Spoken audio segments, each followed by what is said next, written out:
By the time the calls hit 113, I'd already stopped counting. They came in waves, block numbers relatives I hadn't heard from in years. My father's voice on voicemail, swinging between rage and panic. 2 days earlier, he looked a 90-year-old man in the eye and said, "At 90, it's time to rest." Grandpa had smiled, but his eyes had given him away. The kind of smile you wear when your chest is caving in and you don't want anyone to see. That was the last time my father saw him. And the last time I let anyone in that house decide his fate. It started 3 days before Christmas. I'd driven out to my parents' place in the suburbs, a place that looked like it was built to impress neighbors more than to welcome family. The driveway was already crowded, my brother's SUV, my sister's new lease, Dad's spotless truck parked at a perfect angle like it was in a showroom. I could see them through the front window. Wine glasses, sweaters with reindeer, the usual holiday theater.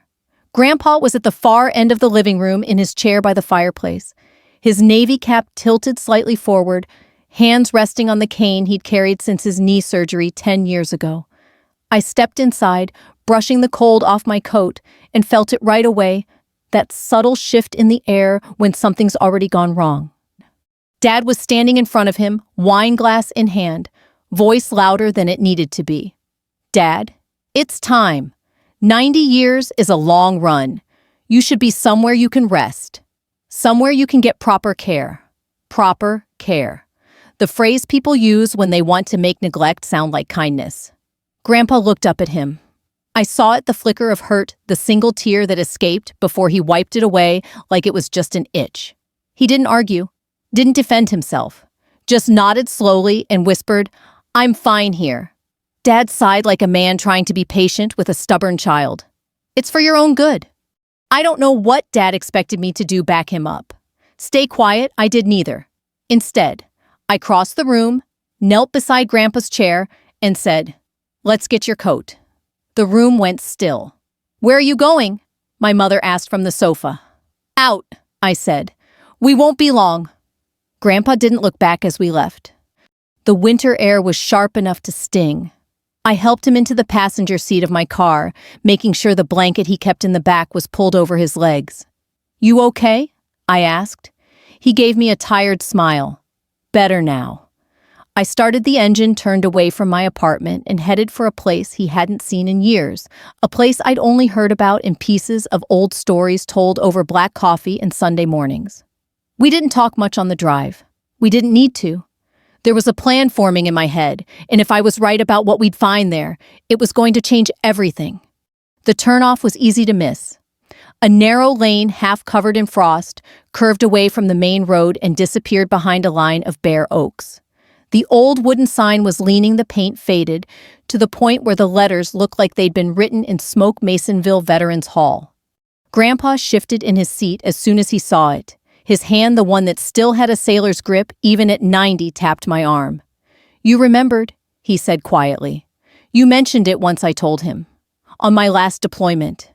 That was all we said until we pulled into the gravel lot. The building itself was small, one-story brick walls gone soft at the edges from decades of winters. 2 flags hung out front, the Stars and Stripes and the Navy Jack, both frayed at the ends, but still catching the wind like they had something left to prove. Inside, the air was warmer than I expected and thick with the smell of coffee that had been on the burner too long. A man with a white beard and a jacket covered in pins looked up from behind a counter. For a second, his eyes squinted like he didn't recognize us. Then they widened. "Well, I'll be damned," he said, setting down his mug. "Henry Hall." They clasped hands, and for a moment I saw Grandpa's shoulders straighten like he'd just shed 20 years. The man's name was Mr. Keating, William Keating, and it turned out he and Grandpa had served together in '53. He pulled out a chair for us at a battered oak table near the back where the light came in through high windows. The walls were lined with photographs, crews on deck faces, squinting into sun and salt spray. Reunion snapshots from decades later, bellies and gray hair replacing the taut lines of youth. Keating poured coffee for both of us, ignoring my polite, "No thanks." He used to run this place, you know, he told me. Kept the lights on when the rest of us were too broke or too drunk to care. Grandpa shrugged. Somebody had to. Only after a few minutes of back and forth stories did I realize what Keating meant. Grandpa had been paying for more than just the lights. Roofing repairs, heating bills, even a couple of funerals for shipmates with no family left. While they talked, I looked around. The place was clean but worn every surface carrying the weight of years. A plaque by the door caught my eye. In memory of those who served without being seen. I thought about Dad's words, time to rest, and my jaw tightened. Grandpa must have caught my expression. He reached over and covered my hand with his. "There's something I've been meaning to do," he said. Keating nodded, like he already knew what it was. "I've got the number for someone who can help you with that," he said. "She's local, discreet." Grandpa looked at me. "We have one more stop to make before home." I didn't ask questions. Whatever this was, it mattered to him. And after the way he'd been dismissed that afternoon, I was ready to make sure it happened exactly the way he wanted. The office didn't look like much from the outside, just a narrow brick building wedged between a shuttered bakery and a pawn shop. A single brass plate by the door read Margaret Lane, attorney at law.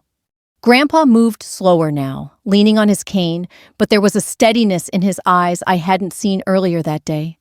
Inside, the place smelled faintly of lemon polish and old books. Shelves lined the walls, stacked with worn legal volumes that looked like they'd been here since before I was born. Margaret herself was nothing like I expected. She was in her 50s, with sharp cheekbones, warm eyes, and a handshake that didn't linger, but left no doubt she'd remember your grip. She ushered us into a small conference room with a round table and 3 chairs. "Henry," she said, settling in. "Bill told me you might stop by. Said you had something you wanted to put in writing." Grandpa glanced at me, then back to her.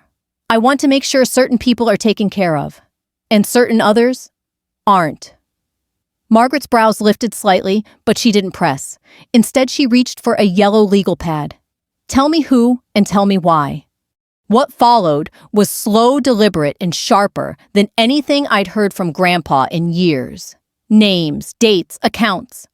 The way he'd set aside a portion of his pension each month, quietly building a fund, meant to keep the Veterans Hall alive for another 50 years. The way he'd planned to leave the rest. His modest apartment, his savings, a few investments to me, and to a scholarship for kids from military families. Then came the last part. "I want it noted," he said, "that my son, Richard Hall, is to receive nothing. Not a dime." Margaret's pen didn't pause, but she looked up. "Do you want to state a reason?" Grandpa's voice was calm, but there was a steel edge to it. Because a man who tells his own father he's no longer welcome is a man who's already had more than he deserves. I sat there, trying not to let my expression give away too much. It wasn't just the will he was changing, it was the story of his life and who got to hold it after he was gone. Margaret slid a folder across the table. "I'll draft everything tonight. We can have it signed and notarized tomorrow morning." Grandpa nodded. "Good." Then he leaned back in his chair, almost smiling. "And Margaret, if Richard calls, don't tell him a thing. Let him find out the way he deserves." As we stepped outside, the air had turned colder, and a few flakes drifted down from the overcast sky. Grandpa looked up at them, then over at me. "You don't mind if I stay at your place a while, do you?" "Stay as long as you want," I said. "It's not like I'm kicking you out for Christmas." He chuckled, but there was something in his eyes, a mixture of sadness and satisfaction. It hit me then that this wasn't just about revenge. It was about leaving something behind that couldn't be erased. And I had a feeling we were only halfway through whatever this was going to turn into. The first night Grandpa stayed at my apartment, I made up the couch for him, but by morning he'd already been up for hours. I found him sitting at my small kitchen table sipping coffee and flipping through a thick envelope Margaret had given him. His cane rested against the wall and his reading glasses perched low on his nose. He looked lighter somehow.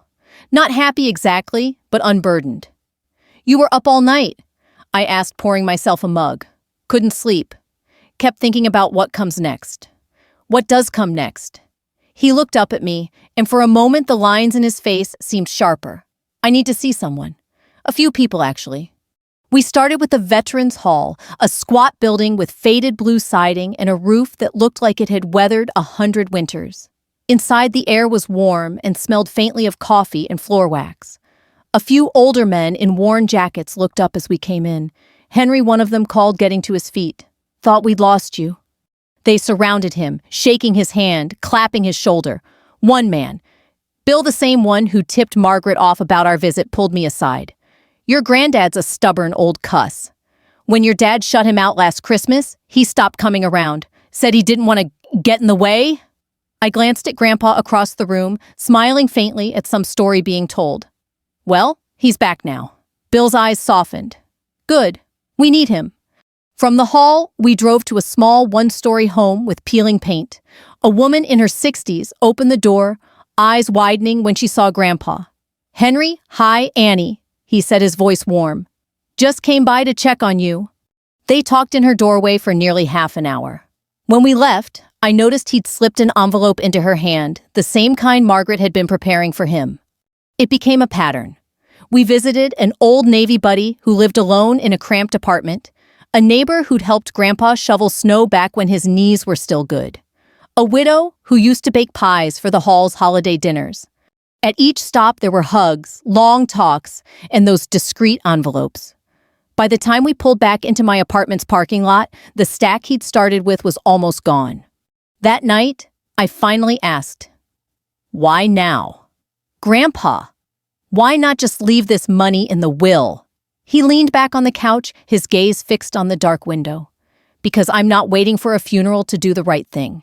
And because I want them to know, every one of them, that they matter to me more than blood ever did." It was quiet for a long time after that. 2 days later, the phone started ringing. At first, I let it go to voicemail. By the third call, I turned the ringer off. By the 10th, I put it face down on the counter. By the 52nd, I realized it was mostly the same number, my father's. When I finally glanced at the screen again, it showed 113 missed calls. And a text. "We need to talk. Now?" I didn't answer. Grandpa was at the kitchen table again, reading the morning paper with that same quiet ease he'd carried all week. His mug steamed beside him, and a plate of toast sat untouched. "You're not going to pick up?" he asked, not looking up from the paper. "Nope. I poured my own coffee. I figure if it's important, they can leave a message." He chuckled under his breath. "That's my girl." But the calls didn't stop. By noon, they were coming from other numbers. My stepmother's, my brother's, even a cousin I hadn't spoken to in years. The voicemails ranged from frantic to indignant. "Where is Grandpa? What are you doing with him? You can't just take him like that." I almost laughed. Take him like I'd abducted him. When the knock came that afternoon, it was sharp and urgent. Through the peephole, I saw my father. I opened the door only halfway. "Emily?" he said, his voice tight. "We need to talk." I leaned on the frame. About Dad. He left. With you. And apparently he's been giving things away. So his jaw tightened. "You don't just hand out cash like candy to people you barely know. He's not in his right mind. He's 90. Behind me, Grandpa's voice cut through the tension. "I'm right here, son. And my mind works just fine." Dad stepped forward, but I blocked the doorway. "You're not coming in," I said. His eyes narrowed. "Emily, you don't understand the damage you're doing." "No, Dad," I said, my voice steady. "You don't understand the damage you've done. All those years of shutting him out, of deciding who he could see and where he could go. And now that he's doing something for himself, suddenly it's a problem." For a moment, I thought he might yell, but instead he forced a thin smile. "Fine, keep him. But don't be surprised when you're cut out too." He turned and left without another word. That night, Grandpa and I sat on the couch, the glow of the TV flickering in the background. He didn't say anything about the confrontation, just patted my hand and murmured, "Proud of you." The next day, Margaret called. "You've stirred the hornet's nest," she said. I laughed softly. "Seems like it. They're talking about challenging his accounts, freezing them, claiming you're influencing him. Can they? They can try. But Henry's been making his own decisions, and I've documented every one. They won't get far." I relayed this to Grandpa, who only nodded. Good, he said. Means I'm doing it right. We spent that day finishing his visits. The last 2 envelopes went to a retired sergeant and a school librarian who used to sneak extra books into his hands when he was a boy. And then, when I thought his list was complete, he surprised me. One more stop, he said as we got into the car. Where you'll see. It turned out to be a quiet, tree-lined street on the other side of town. We parked in front of a small brick house with white shutters. The yard was neat but bare winter, having stripped it down to its bones. Grandpa sat for a long time before getting out. When we finally approached the door, a woman in her late 70s opened it. Her face softened instantly. "Henry," she whispered. They embraced like old friends who'd been apart too long. Inside, I learned her name was Mabel. She and Grandpa had grown up together, but life had taken them in different directions. Her husband had passed 10 years ago. They hadn't spoken in decades until now. They talked for hours, and when we left, Grandpa didn't hand her an envelope. Instead, he gave her something else, a small weathered photograph of the 2 of them as teenagers laughing in the summer sun. That he said when we got back to the car was worth more than any check. I didn't understand until much later just how true that was. 2 mornings later, the calls started again this time, not just to me. Margaret's office line was ringing nonstop. Grandpa's old neighbor told us a man in a suit had shown up at her door asking questions. And then, just after lunch, my phone lit up with a number I didn't recognize. "This is Officer Mitchell with the County Sheriff's Department," the voice said when I answered. "We've had a complaint filed regarding the welfare of your grandfather, Henry Carter." I could feel my pulse quicken, but I kept my voice even. "And we'd like to stop by and make sure everything's all right." They came that afternoon, 2 officers, polite but watchful. Grandpa invited them in, offered coffee, and answered every question with sharp, clear replies. When they asked about the recent withdrawals from his account, he pulled out his notebook, neatly written entries of every transaction, who it went to, and why. When they left, one officer shook my hand. "Ma'am, he's sharper than most people half his age. I think someone's just unhappy they're not in the loop." I smiled. That's exactly it. That evening, the truth finally surfaced. My brother called not to check on Grandpa, but to gloat. "You think you're smart, Em? You've just made yourself the prime suspect when Dad contests the will." "What will?" I asked. "Oh, come on. You really think the old man isn't sitting on a small fortune, Dad's executor?" "I'm the secondary. We both know you were never in the picture." I didn't bother arguing. Instead, I said, "We'll see about that." Grandpa overheard the call, and when I hung up, he leaned back in his chair with a sly smile. "They really think I don't know how they operate, huh? They're counting on you to be passive. Well, they're going to be disappointed." The next morning, Margaret came over with a thick envelope. "I've been holding on to this for months," she told Grandpa. "You said to wait until you were ready." Inside was a new will. It left his house to a local veterans charity. His investments were split among the friends and neighbors we'd visited, and 1/3 went directly to me. My father and brother, not a penny. "You've been planning this?" I said. He grinned. "I may be old, but I'm not slow. I knew this day would come. They've been circling for years, waiting for me to slip. All they ever saw was my bank account. You saw me." I didn't know what to say, so I just hugged him. 2 days later, we were at the Veterans Hall for their holiday luncheon. Grandpa wore his best suit. When he walked in, the room erupted in applause. Someone handed him a microphone, and he gave a short, heartfelt speech about gratitude, legacy, and the importance of showing up for people while they're still here to appreciate it. Afterward, people came up in waves to thank him, some with tears in their eyes, others with firm handshakes. I watched from the side, feeling both proud and humbled. It was in that moment I realized something. The 113 missed calls weren't just desperation. They were the sound of control slipping through their fingers. And it was never coming back. That night, I got one more call from my father. "I heard about the will," he said flatly. "You think this is fair?" I kept my voice calm. "Fair, no. Fair would have been you treating him with respect years ago. This is just what's left." There was a long silence on the line. Then quietly, "You've changed." "No, Dad," I said. I've just stopped apologizing for who I am. Christmas morning came quietly, without the usual chaos of families shouting over each other or the TV blaring in the background. In my apartment, the tree lights glowed warm and steady. Grandpa was in the kitchen humming as he poured coffee, wearing the old navy blue sweater I'd given him years ago. No one from my father's side had shown up. No surprise. Instead, Margaret brought over fresh cinnamon rolls, and two of Grandpa's old Marine buddies arrived with a bottle of bourbon for medicinal purposes. The air was easy, comfortable, full of the kind of laughter that comes from people who want to be there. Around noon, there was a knock at the door. I opened it to find my father standing there, my brother just behind him.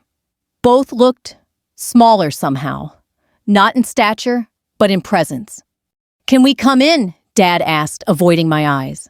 I stepped aside, but my voice was firm. "He decides." Grandpa looked up from his coffee. "Well, this is unexpected." Dad shifted uncomfortably. "I just wanted to apologize. I was wrong. About Christmas. About other things." The room went still. For a moment, I thought Grandpa might take the olive branch. But then he said something I'll never forget. "You've got a lifetime to make things right, son. This is my Christmas. I'm spending it with people who didn't need to lose me to appreciate me." My father's mouth opened, then closed. He nodded once and left without another word. My brother followed. The door shut and silence settled in again, but it wasn't tense. It was peaceful. Grandpa looked at me, his eyes softer than usual. "You know, Emmy, you gave me something I didn't even realize I needed." "What's that?" I asked. "A reminder that I'm still worth fighting for." I swallowed hard. "Always, Grandpa." That night, after everyone had gone, I sat by the window watching the snowfall. Grandpa had gone to bed early, a faint smile still on his face. My phone sat silent on the table. No more missed calls, no more drama. And I realized something. It wasn't about winning. It wasn't about proving my father wrong. It was about showing the man who'd always been there for me that in the moment he needed someone, I was there for him. If you're listening to this, maybe you've got someone in your life who's been quietly fading into the background, someone you love, but who's been pushed aside by others. Maybe this is your sign to bring them back into the light. My name is Emily Carter. My grandfather's name is Henry Carter. And that Christmas, we both remembered what family is supposed to mean. Thank you for listening. If this story touched, you share it with someone who needs to hear it. And if you'd like to hear more stories like ours, I'd be honored if you subscribed.